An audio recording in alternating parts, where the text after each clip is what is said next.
There's never a dull moment in the world of transportation and road construction projects here in the city of Bloomington, and no one knows that better than Julie Long.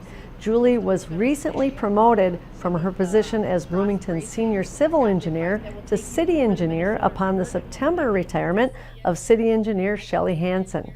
I'm happy to welcome Julie to her new position and to this Bloomington Today segment. So welcome to the program. Thank you. So you've been in the position, about less than a month now? Yep, 10 days. But it's important to note that you have actually been with the city for a long time. What's a little bit of your history with the city? I've been with the city for about 15 years. I started as a civil engineer for I think my first 3 years, Okay. and then the last 12 I've been a senior civil engineer for infrastructure. All right, so that role you had been playing for all those years, has it really prepared you for what you're doing now? What's the difference? I think the difference is with the city engineer, you're more responsible for the budgets and that sort of thing. And I used to feed estimates to the engineer about how projects would cost, but you have to figure out what we can build at the same time. Okay, let's talk a little bit about some of the projects that you're working on currently, and maybe a little insight as to what's to come for the folks here living and driving through and around Bloomington. Yeah, there are a lot of road closures that are going to be coming up this fall as we get ready for winter. So we want to get everything paved back in so everyone has a good driving surface for the winter. So out in the Penn American District, there's a closure right now. And people probably saw previously there was lane reduction on Penn Avenue. Well, we've moved that over to Knox and 81st and an American. And so we'll be phasing that in 2 phases. So there'll be a couple closures out there to keep an eye out for. Yeah. Centerpoint Energy is also working in town, and they're moving up both Portland and Nicollet, and they'll be having side street closures as they're doing their work. And what about I-35W and some of the bridges and that kind of aspect? We're pretty excited about the 2 projects that MnDOT has coming through in the Bloomington area. The first one that people will be seeing right now is 35W bridge work. And so the 106th Street southbound ramp onto 35W will be closing. We'll get that out as soon as we hear. They have to provide us 14 days notice, so we're thinking sometime in October. Okay.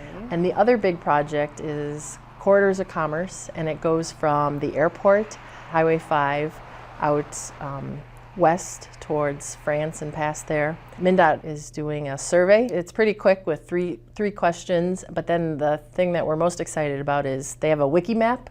So if you know that you have this issue at 12th or you have this issue at Portland, you can put a dot there and share what the issue is. Yeah, and so the purpose of that survey that you just brought up, what are they trying to glean from that, and who should participate? Everyone who drives the 494 corridor should participate, and what we're trying to glean is everyone knows there's a congestion problem and there's a safety problem, and we're trying to gauge from the public what aspects are more important or what their concerns are, so that when we do the project and with MnDOT, that those concerns are addressed. Okay, and I hear there might even be a ride share lane or something like that. There too, is. That's being considered. Yep. What can people do to kind of help things move smoothly on the roads, and where can they get more information? We have a lot of projects on our website, so they can go to the various project pages and to find out more of what's closing, what's not.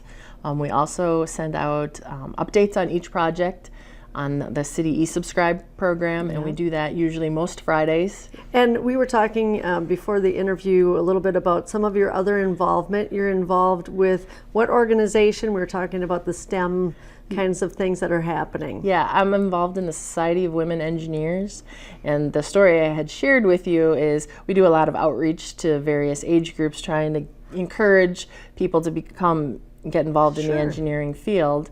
And one of the programs we did was in an auditorium. I think he was a 4th grade boy, and he raised his hand, and it was super cute because he goes, "Can men be engineers?" And of course, and we were just all stunned because that's not the reality that we work in, and it just goes to show whether it's gender or diversity, showing people little kids of all sorts of people can be in any profession is so invaluable and important. Yeah, absolutely. Well, Julie, it's been a pleasure to get to know you a little bit, and congratulations on your new role, well deserved, and best wishes in all the projects going forward. Thank you.